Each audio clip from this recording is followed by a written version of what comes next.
the fishbone stitch. It's the stitch we use to make these large bright green leaves underneath our woven wheel flower. We're going to use 3 strands of floss that have been separated from each other, and I am just going to add a knot to the bottom of my thread. I'm going to bring my needle up at the top point of my leaf, right where that center dividing line is. Then I'm going to bring my needle down about halfway along that center line.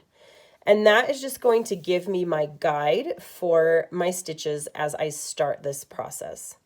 The next stitch will come up right next to, on either side, one side or the other of that center stitch.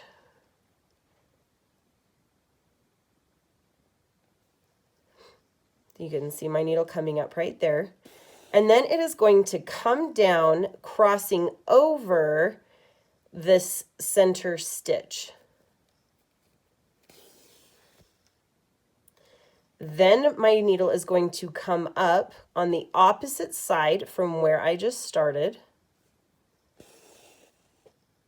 And then I am going to cross over the bottom of that stitch I just did.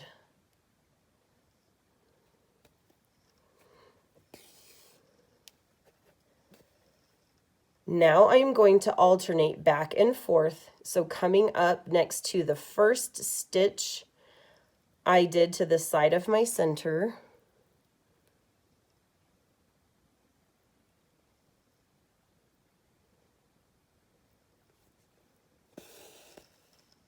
again crossing over the bottom of that stitch.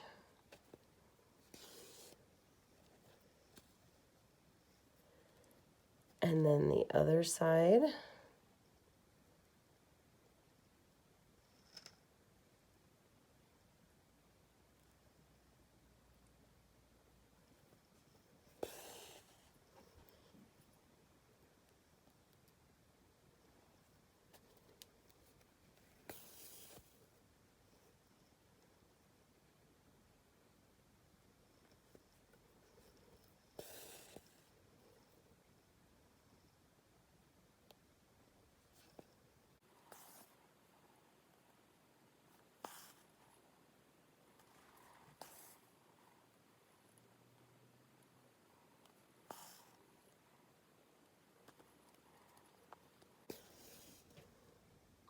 You can see as I continue my stitches that it then creates this woven pattern down the center of my leaf, giving it that interest that makes this such a fun stitch.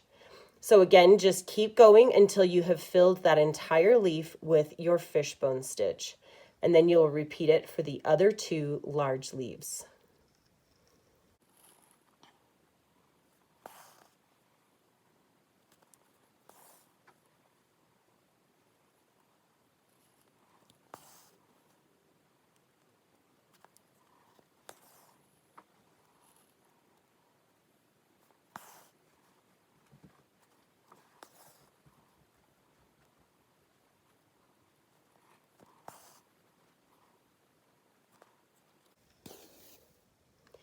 When I get up to where my leaf is butting up next to my flower here, and I no longer have room to cross my stitches over, I will just fill in these last little corners with a satin stitch to round out my leaf.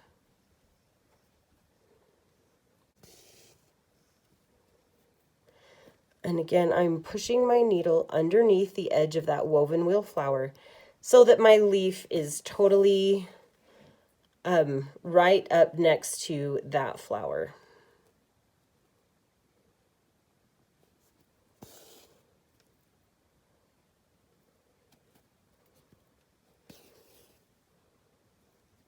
And that is how you stitch a fishbone leaf.